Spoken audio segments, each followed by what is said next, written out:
And welcome to another episode of Your Retirement Planning Simplified. I am Joe Curry, along with my co-host, as always, Lindsay Wilson. How are you, Lindsay?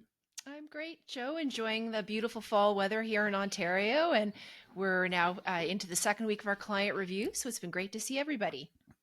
Yeah, it has been fun seeing everybody, and the weather has been perfect. And this weekend, I don't know what you're up to, Lindsay, but we have Thanksgiving coming up. So I know we're taking the kids to the Norwood Fall Fair, which I've been going to since I was a baby. So anyway, I don't know if I've ever missed one. I think maybe other than COVID, that was probably it. Yeah, it's the best one, best country fair for sure. So anyway, so that's the excitement this weekend. So maybe with that, we can jump right into it. Yeah.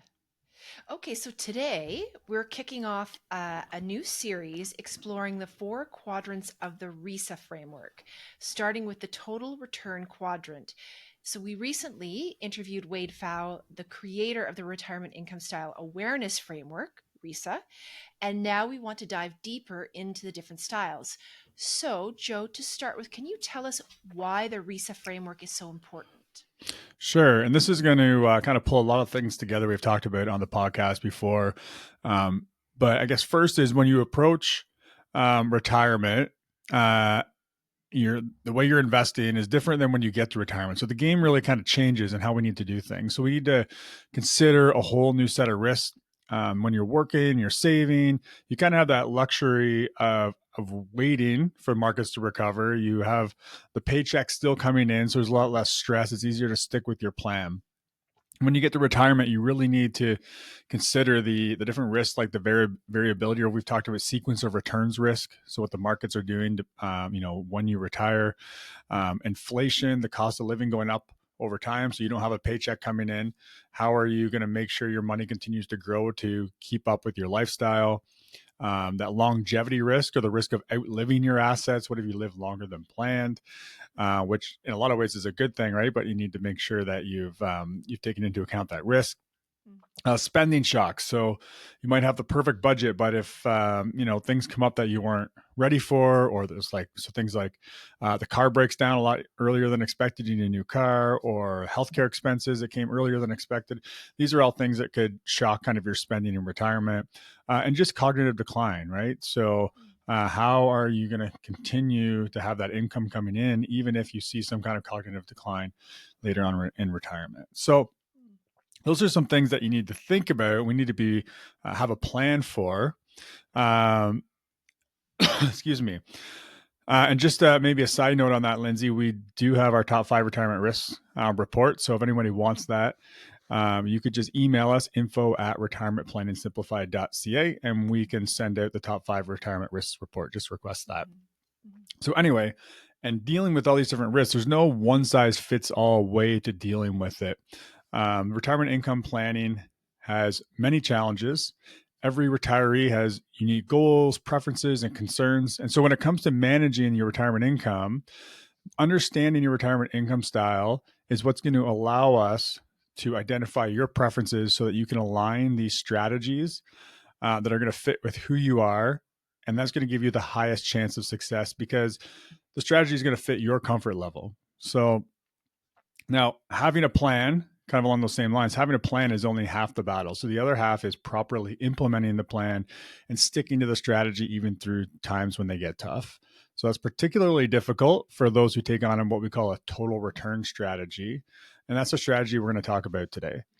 So there are four main retirement income styles identified by the RISA framework. They are total return, income protection, time segmentation, and risk wrap. Now, as you mentioned, Joe, today our focus is going to be on the total return quadrant of the RISA framework. Can you tell us what that total return quadrant is and what it involves and who it's for? Sure. So the total return quadrant, it's going to be ideal for people who are comfortable relying on market growth to sustain their retirement income.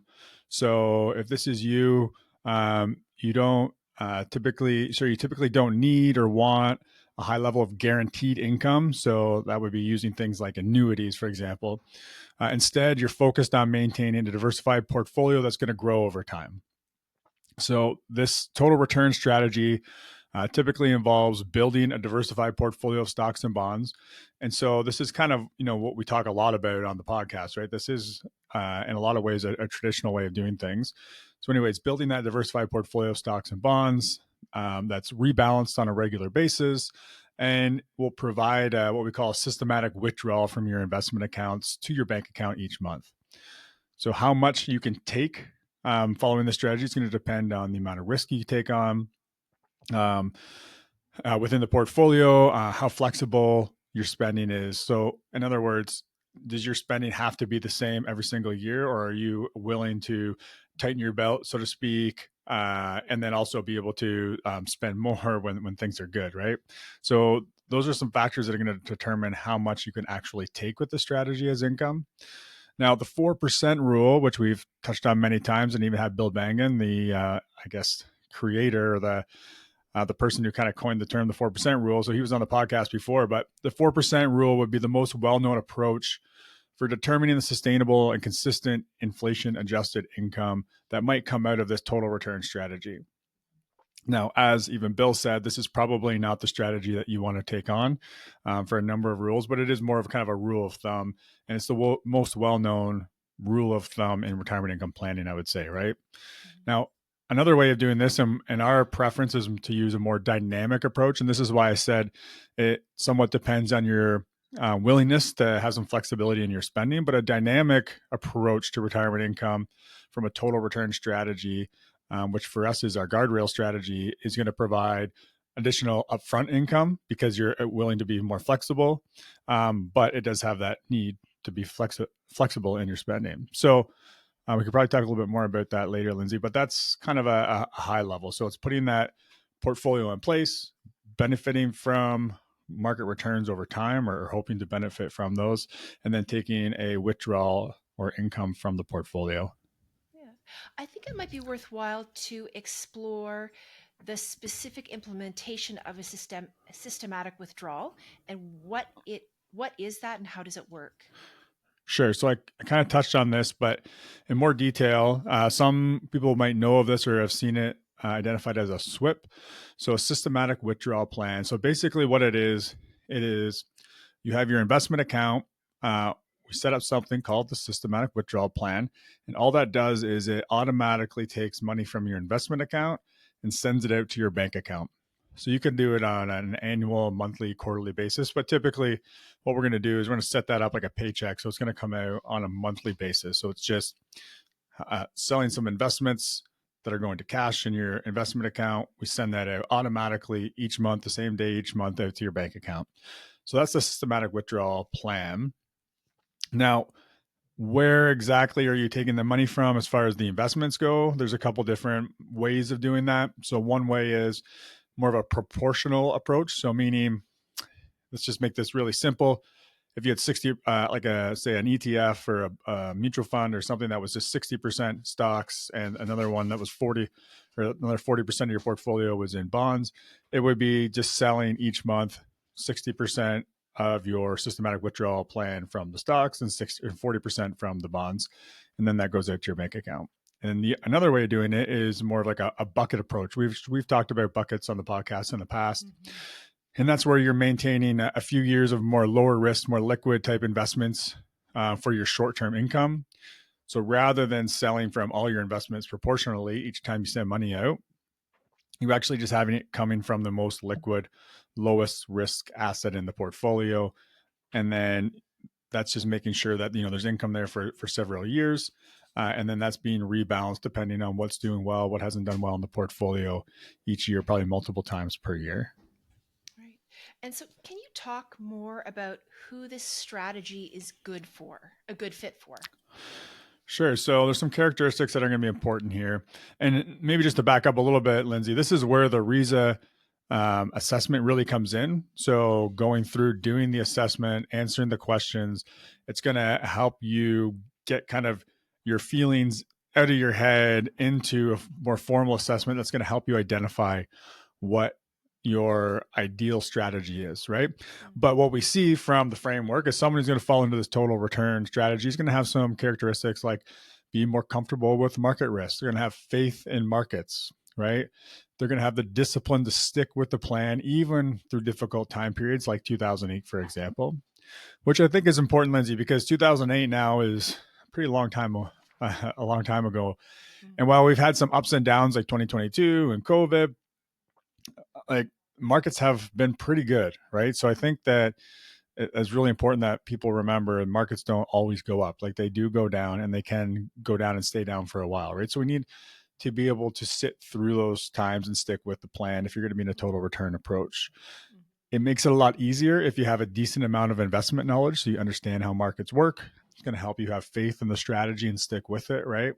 Or at the very least, work with an advisor who you trust that's going to be able to carry you through those difficult situations. Now, it makes it a lot easier to have a total return approach with all your liquid assets if you also have some other guaranteed income. So maybe you have some defined benefit pension plan money along with your CPP and OAS. So having those other guaranteed sources of income will make it a lot easier to stick with the total return approach as well. It's also for people who want to be flexible, want to keep their options open with their money. So they don't want to lock it in, right? Because you're not locking anything in this total return strategy, as opposed to buying an annuity, for example, which will pay you an income for life, but then the insurance company has that money and you can't access it. And then I think probably maybe a couple of last things would be maybe it's important that you leave money to your beneficiaries, your heirs, whether that be your kids or charity or whoever that is. Because again, if you've given all your money to an insurance company for an annuity, as an example, when you pass away, then that money's gone, right? But if you have the total return approach, whatever is left, whatever you don't spend, is going to go to your beneficiaries. And so really you're not interested in guarantees or a hands-off solution, but you're willing to be engaged in the process and continue to work on this over time. So I think that's a pretty in-depth review of some of the characteristics we'd see from someone who's going to be in the total return approach. And could you just perhaps highlight some of the pros and cons? Sure.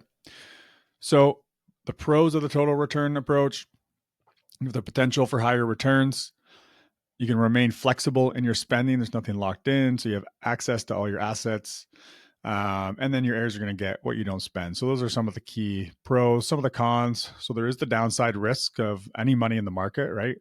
We don't know what returns are going to be like, what markets are going to do. So you have that sequence of return risk as well. There's also the risk of letting your emotions get in the way of making good money decisions. So you may have all the best intentions in the world, and the next 2008 comes and you just feel like you can't take the stress coming from the markets. And as soon as you start taking money out of there because you're worried about markets, then all of a sudden the whole strategy is blown up. And there's the potential to spend too much too early, and to run out of money, right? Because again, I keep using an annuity as an example, but that keeps paying you an income no matter how long you live. Where if your portfolio runs out of money in the total return strategy, well, then there's nothing left. So those are the main cons. So, what can our listeners expect in the next episode in this series? Okay, so there are 3 more quadrants. The next one we're going to dive into is going to be the income protection quadrant. And basically, this is the exact opposite of the total return quadrant. But that said, we will dive into all the specifics on the next episode. And finally, what action items do you have for our listeners?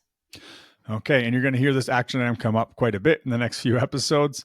But you want to, I think this is a really good opportunity where you're thinking about this to go and find out what your retirement income style is. So fill out the RISA assessment. And so to do that, you can go to retirementplanningsimplified.ca. If you find this episode or any of the episodes on the RISA, we'll have a link in the show notes. Alternatively, you could just email us info@retirementplanningsimplified.ca and just ask for a link to the RISA. We'll send you a link that you can click on and go in and create your own RISA profile and do the assessment.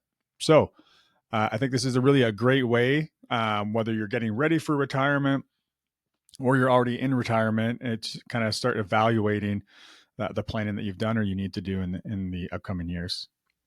Excellent. Well, thank you very much, Joe. Thank you, Lindsay.